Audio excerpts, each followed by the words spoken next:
Yo, what's up, everybody? I'm Marcus. I'm Ryan. And together, we are the Northwest Sports Fanatics. Back at you with a new video. So, NFL is coming to an end. We already know who is in the Super Bowl, the Eagles versus the Patriots. So now it's time for the Northwest Sports Fanatics first annual NFL 2017-18 awards from who else but us? Yee! Hey, this is not the NFL Network, ESPN Awards. Fox Sports. This is our awards, something that we sat here and went over everything, and we came up with the winner of these awards. Right. Hard work always gets rewarded, as you know. So when you work hard, you get rewarded, and you get rewarded with a Northwest Sports Fanatics trophy. Right, and our awards are not going to be like anybody else's out on the media or any type of outlet. No. So you can obviously comment below your award winners. Of course, we want to know what y'all think. Right, but before we get into ours, make sure you subscribe to our channel. Hit the thumbs up on this video for your boy. And let's get right into it. So the first award we're going to hand out is going to be Offensive Rookie of the Year. And gosh, we had a lot to choose from this year. A lot of great rookies came in the league and did their thing. Right. So the winner for Offensive Rookie of the Year in the NFL is... Who it go to? Alvin Kamara, Area 41, the alien, AK-41. Oh, we already know he put in work this year. Man. He's an alien. Right. Did it not surprise you that he won this? I mean, there's a lot of other people that you can have in the running. Obviously, we had guys like Kareem Hunt. Yeah, Kareem Hunt was in the running. And Right. also, I had Deshaun Watson before he got injured. You know, let's not take away from what he was doing. He had over 1,700 yards passing, 19 TDs, 8 interceptions, 61% of his passing. We would like to see that get up a little bit, but he had a 103 passer rating. So all right, so let me go down the stats for Area 41. The alien, 120 rush attempts, 6.1 average, amazing, 728 yards on the ground, Money. 8 TDs, and in 16 games, he also had 81 receptions, 826 yards, 5 TDs, so a total combined touchdown for the season, 13. Now, we know Kareem Hunt led the league in rushing, Yeah. right? So he had 1,327 yards on the ground, 8 TDs, 53 receptions, 455 yards, 3 TDs receiving. So he had 11. He definitely had more yards combined,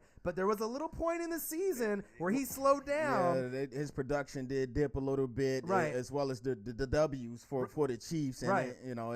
the offense wasn't looking the same. Right, and look where the Saints got in the playoffs. They probably deserved, without that miracle play, obviously Minneapolis, to be in the NFC Championship game. So we're talking about consistency, in our opinion. Area 41 had it throughout the whole year. There really wasn't a letdown or a point where his numbers went down. Yep. He just gradually got better and better, deeper and deeper into the season. And after they got rid of Adrian Peterson, I mean, look really what he did with Ingram. They were the best collective 2 running backs in the NFL this year. And if you had any other duo that was better, let us know. All right, and he's going to be, to me, I put all the money in my bank account, which ain't much, probably about $22. if that. Until we get the next YouTube check. Yeah, right? but I put all of my money that he's going to be the next 1,000 running back. Right, like a Roger Craig, Marshall Faulk. I mean, Yes, this is sir. really the second coming of a Roger Craig, Marshall Faulk. And to think about it, if any point where Ingram gets banged up, right, or ends up leaving to another team, if it ever does happen in the near future, you can feel secure with obviously Peyton, Right. Drew Brees, that you got yourself a 1 or a 2, just depending on how you want to use them. All right, so there you guys have it, our Offensive Rookie of the Year. Right, the most versatile rookie running back in the league. Again, quick shout out Fournette. You had a great year as well. Great year. And also our guy Juju on the beat. Right. So let's go to the Defensive Rookie of the Year. All right, so Defensive Rookie of the Year, there was many people that we had to go through in the list, but we had to settle on one corner that we thought that was just a little bit better than the rest. Who are we talking about? Cornerback for the Saints. So they go for the sweep. Marshawn Lattimore, 52 tackles, 5 picks for the season. Hey, it came down to Lattimore and Mr. White out there in Buffalo. Let's not take away from the year that White had. Great year. As well. He played with Mr. Jordan Poyer, Micah Hyde to form a nice and up-and-coming Bills secondary. So shout out to Tre'Davious White as well. But our Defensive Rookie of the Year goes to Mr. Marshawn Lattimore. Right, with the butt pick. and a few others, you know what I mean? And the Saints had the best draft this season collectively for their players, not just mentioning these two. Don't forget about the tackle. Right. And then obviously, Ramsey. and then the corner, obviously that had some issues in the Minneapolis Miracle. Hey, leave my man alone. But I'm not. I'm just saying he had a great year. Right, he had an amazing year, and he was actually one of our honorable mentions because of the year he had. I know he had one play that was, right. But if you take that out the window, he had 4 picks, I believe, in the regular season. 4 picks, 73 tackles, and a pick in that game also. So 5 picks for the season for a guy that nobody really was giving any attention to. Right. He came out of Utah, safety, and if it wasn't for that one play, I think he'll end up a lot higher in a lot of defensive rookie of the year rankings. I like him. You know what I mean? I love him. You know what I mean? Keep doing you, Mr. Williams. Right, and keep your head up. And Tre'Davious White, 69 tackles, 4 picks, but we just felt Lattimore overall, his impact on the game. To us, he's almost as intimidating as like a Marcus Peters for the Chiefs. Even though Marcus Peters has been in the league a little bit longer, but as Richard Sherman, Patrick Peterson, and these other corners are getting a little older, the new age outlaws, right, as you could say, is coming into the league, and we really love Marshawn Lattimore. So shout out to you. Congrats. The Saints go with the sweep, defensive rookie of the year and offensive rookie of the year for the Saints. All right. Also, before we get to the next award, okay, quick shout out TJ Watt out there in Pittsburgh. I see you. Had a great year. Jamal Adams, Myles Garrett, causing havoc. Myles Garrett. Hey, Reuben Foster. Woo! Out there all the Niners gang. He had a great year as well. But we had to go with Lattimore. So next up, let's go to the offensive player of the year. All right, offensive player of the year. There's about 4 or 5 guys that were really in the mix about probably midway through the season, but as we got into December, there was really 2 guys that stood out from the rest, right? Maybe 3, but we had to give the award to the running back for the Los Angeles Rams, Todd Gurley. Hey, all he did was rack up yards this year. But our runner-up was Mr. Le'Veon Bell. It was close. Are you the illest running back in the league? Man. You bout it, fool. Right. Mr. Le'Veon Bell, he had a great year as well, but as far as the impact on that team offensively, we think Todd Gurley gave them we gave Todd Gurley the edge over Le'Veon Bell. Right, so 279 attempts in 15 games, 1,305 yards, 4.7 average, 64 receptions, 788 yards, 6 TDs receiving, 13 on the ground. Man, and check this out. Since Fisher left, and you had Sean McVay come in, one of the best coaches that we've seen as a young blood. Genius. Right? In 2015 season and the 2016 season, guess how many receiving touchdowns Todd Gurley had? How many? 0 in each season. And then obviously Sean McVay comes in and you get 6 right off the bat. So that shows the impact not only of Sean McVay, but also Todd Gurley utilizing the most out of your player. Putting them in real good positions. Right. And then Le'Veon Bell, runner-up, 1,291 yards rushing, 9 TDs on the ground, 85 receptions, 2 TDs receiving for 655 yards. So, I mean, this was really, really close. Yeah, it's close. But, I mean, we had to give Gurley the edge. Obviously, we had, Wentz in the running for a few different awards as well. But after the injury, obviously, it was between kind of Brady, obviously, and Todd Gurley and Le'Veon Bell. But we had to give it to Todd Gurley for the Rams. So 2,093 total yards for Mr. TG this year. And here's a scary fun fact for all the fanatics out there. Okay. He's only 23 years old. Damn. 23? 2-3, like Jordan. Man, think about how many more good years, because obviously running backs typically hit 30 and they start slowing down. So, I mean, this guy is going to have a few more years in his prime before anything happens to him. All right, so there you guys have it, our offensive player of the year. Let's go to the defensive side of the ball. All right, so the defensive player of the year, I know a lot of you guys are not going to agree with us, but this is how we truly feel. We're gonna break down some stats for you and tell you why we feel this way, but we're going to go defensive player of the year. No one's going to have this on theirs in NFL or ESPN. We're going to go with ours, Northwest Sports Fanatics, defensive player of the year, safety Harrison Smith. Hey, Skol. Hey, he got robbed, man. He made the All-Pro team, but he didn't make the Pro Bowl. That's kind of right. How where they do that at? Right. So let's go over some stats. So 78 combined tackles at the safety position. 17 assisted, 1.5 sacks, 5 picks at the safety position. 5. if you know football and how hard it is to get picks at the safety position, 5 is tough. I mean, you're talking about on a whole nother level than a lot of the other players at corners. They get the ball thrown to them a lot, right? More frequently. Right. You have to be a ball magnet as a safety. Right. So Pro Football Focus is something that me and Marcus really look at based off their numbers and how they grade people. You know why? Because men lie, women lie, numbers don't lie, right? Like so Pro Jay-Z Football said. Focus, number 1 rated player in the entire league. Right? And so for him not to make the Pro Bowl, we were scratching our heads like, how the hell can you not make the Pro Bowl when you're the number 1 rated player in Pro Football Focus, period? Think about that for a second. That's out of all the players in the league, quarterback, running backs, receivers, he's number 1. And then you want to know what his rating was? What's 98.8. All right? And just to put this in some perspective, it's the highest rated player at safety in 12 years. 12 years. So it shows you how much of an impact these numbers have. Right. The highest that we've seen since then, 2012, Pro Football Focus gave Eric Weddle a 94.7. And we know how Eric Weddle's career is trending to be a Hall of Famer. Yeah. So is Harrison Smith's. Harrison Smith has 17 picks for his career, 5 of them this year.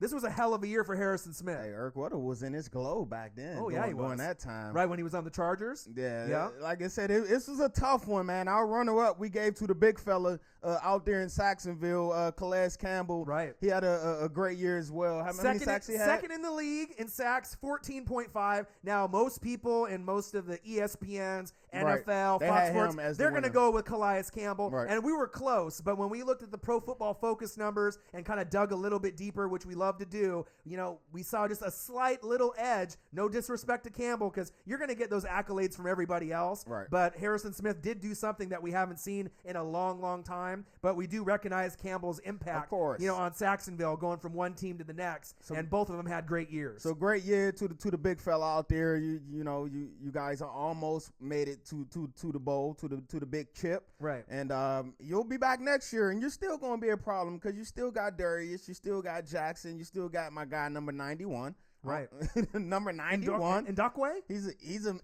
He went to Maryland, so I know who he is. Right. Anybody go to Maryland in the NFL, I know who you are, but I just can't pronounce his name. Right. And also Fowler coming off the edge. Yeah, the future is bright for Saxonville if you think about it. Once the Pats and the Steelers start to get a little bit more age with them, who's next there? It's Saxonville. All right, so there you guys have it, our defensive player of the year. Let's go to the big dog. The big dog is our MVP. All right, so MVP for the NFL award for the Northwest Sports Fanatics. Let's just make something very clear right off the bat. If Carson Wentz did not have his injury, hand the award over to this man. He deserves it. There wasn't anyone else that was going to touch him in this award. No, he was my MVP. And mine as well. Before this has been a long year. My MVP started off Alex Smith. Yep. And then Carson Wentz just took over. He was my MVP. So if you wouldn't have got hurt, Mr. Wentz, I'm not a hater, even though I'm a Redskins fan, I'd have definitely gave you my vote. Yeah, you got to give respect where respect is due. He was trending for numbers that we haven't seen in a long time. And obviously the Eagles made the Super Bowl without him. But he almost still led the league in touchdowns. I think Russell Wilson had 35. It was very close. He was leading the league weeks after he had the injury. It shows the impact and the kind of season that he had. But believe it or not, if you really think about it, if you didn't have Carson Wentz, right, you wouldn't be in the Super Bowl. He got you those wins to get you the position for the number 1 seed, to get you to the Super Bowl. So we cannot deny the fact that Carson Wentz was legit. But to give the award now, we're going to have to go to the quarterback for the New England Patriots. No surprise. We're going to have to go to Tom Brady. Hey, man, what more can you say? If you know a more deserving player for the MVP, comment below. Like I said, if Wentz was healthy, I would have gave it to Wentz. AB made it a little close, but his injury towards the end of the regular season kind of made them give some votes. Well, made me give my vote a little bit more to Tom Brady. Right. And Antonio Brown, we had 101 receptions, 1,533 yards, 9 TDs, consecutive 100 yard 5 straight reception years. God, he is the best wide receiver in the game. I know you Falcon fans love Julio, and you got AJ Green and a lot of these other guys, but there is a separation and a gap between Antonio Brown, AB, and the rest. 5 straight 100 receptions, 6 straight 1,000 yards receiving. And he's going to do that next year as well, right? So let's go over Tom Brady's numbers real quick. 4,577 yards, 32 TDs, 8 picks, 102.8 QBR rating. And then just to throw out some career stats, if I know there's a lot of Brady haters, but you can't hate excellence. You know what I mean? You're watching some efficiency at its best. 66,159 yards, 488 TDs, 160 picks. This Belichick-Brady era has some controversy always linked to their name, but you can't deny the coaching and the efficiency that this team has. Tom Brady is definitely going to win not only more than likely the NFL award from NFL.com, but he gets our vote for this year since Wentz went down. All right, so there you guys have it. Our big dog of the NFL this year. All right, we got one more award left. Mr. Tom Brady, and our last award we're going to give to the Coach of the Year. Wow, this was really difficult. This was probably tough. This was probably the most difficult back and forth session that we had before we did the video. Yeah. But as we think about all factors, not a lot of people are going to agree with us, but this is how we feel. Our award winner. We want to do our runner-up first? Yeah, let's do the runner-up all right, first. So our runner-up for Coach of the Year. And we're talking about the difference between the runner-up and the winner of this award is this much. Yep. So our runner-up for the Coach of the Year goes to Mr. Sean McVay. Right, from the Los Angeles Rams. 11-5 record. Pro Football Writers Association gave him the award, right? First division title since 2003. Yep. Right, but the thing that really makes the votes that are going to be this close and why McVay is going to win it in the media's eyes more than likely. Why is that? Right? He's the first coach in the Super Bowl era to go from last to first in scoring in consecutive years. It just doesn't happen. It shows you Fisher had almost the same team besides a few players like Robert Woods. Right. And then Sammy Watkins, Cooper Kupp, obviously in the draft. But pretty much he did have the same team. Right. And then you had no receiving touchdowns with Todd Gurley. McVay comes in the first year, you get 6. And then, dude, they won the division. Right. Think about how much of a great year that they had. They're in great hands. They had to beat out the Seahawks. You know what he kind of reminds me of is when Gruden came in, John Gruden, early on in his career. He was very young, kind of hyped. This guy is just breaking the 30-year-old mark. He's a genius. And this guy is going to be around for a long time. And the battles between the Rams, the 49ers with Jimmy G, and the Seahawks, it's going to be really interesting. It's probably going to be one of the most competitive divisions, the NFC West, for years to come. So, obviously, with McVay being our runner-up, the NFL Coach of the Year for Northwest Sports Who Fanatics, that is? It is the Philadelphia Eagles coach, Fly Eagles Fly, Doug Peterson. Hey, like I said, man, this was a tough one. But then when you look at the overall picture of things, you know. All right, so he lost his Hall of Fame left tackle. Right, Jason Peters. Right, he one of the best ever to play the game. Let's not just this year, ever. All right, so he lost to me. I think Hicks is their best linebacker. Yeah, he's definitely up there. No disrespect to Kendricks. Kendricks, he's good, or Bradham. But to me, Hicks, very athletic. That guy was it. He's special. Absolutely. Right? All right. So then you lose the number one scat back of all time. Right. Not just this year. I'm talking about of all time. If you know any other third down labeled as a third down back that's better than Darren Sproles, comment below. Right. Darren Sproles. All right. So you not only do you stay the course, right? You're winning your games. You lose the MVP, Mr. Carson Wentz, and Caleb Sturgis, the kicker in the first game. Like so many injuries, and what you do? You maintained, you stayed the course. You won the NFC East, got the division. What was next up? You got home field advantage. Right. And then after you do that, what you do? Coached up Nick Foles to the ultimate degree. You took care of business at home, won your 2 games, and we'll see y'all in the big show. No crying, no complaining. They got the job done. People didn't believe. People doubted them. Yep. And Coach Peterson and his coaching staff found a way to get it done. Yep. And now you're rewarded to go to the Super Bowl. And so that's why we have to give you this Coach of the Year award. Most will give it to Sean McVay, but we cannot discredit what he did with these injuries. He had to rally the troops, man. Right, and how they didn't cry and complain in the media, and look what happened. You got rewarded, and now you're going to the Super Bowl to get revenge from 2004, 2005 against the New England Patriots. One thing I respect him for doing, because the first press conference, soon as after Wentz got hurt, he didn't say somebody else has to be better. He said, I got to step my game up. Right. He didn't point the fingers. He needs to do better. He said, I got to do better. And that's a sign of a great leader. And for that, man, you definitely got my vote for Coach of the Year. Right. And how many coaches could lead a backup quarterback to the Super Bowl? There's not very many. I mean, we could have had, obviously, Minnesota with Case Keenum as well. Yep. But it really says a lot. It kind of strikes you off the page. Peters, Wentz, Hicks, Sproles, Sturgis. And I know there's a couple more in there that we're not even mentioning. So congratulations, Coach Yes, Peterson.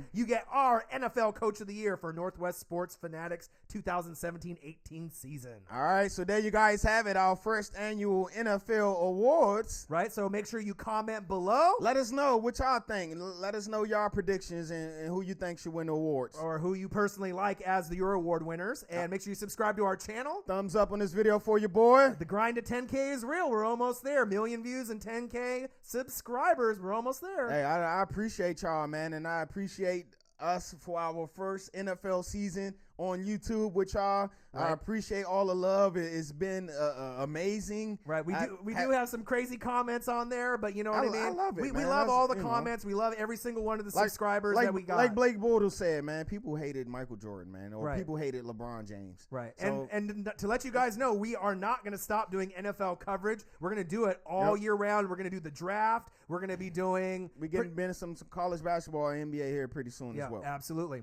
All right. I'm Marcus. This is my guy, Ryan. Only got one question for you. Who you know talk sports like us? Northwest Sports Fanatics. See you guys tomorrow. Love y'all, man. What a great season.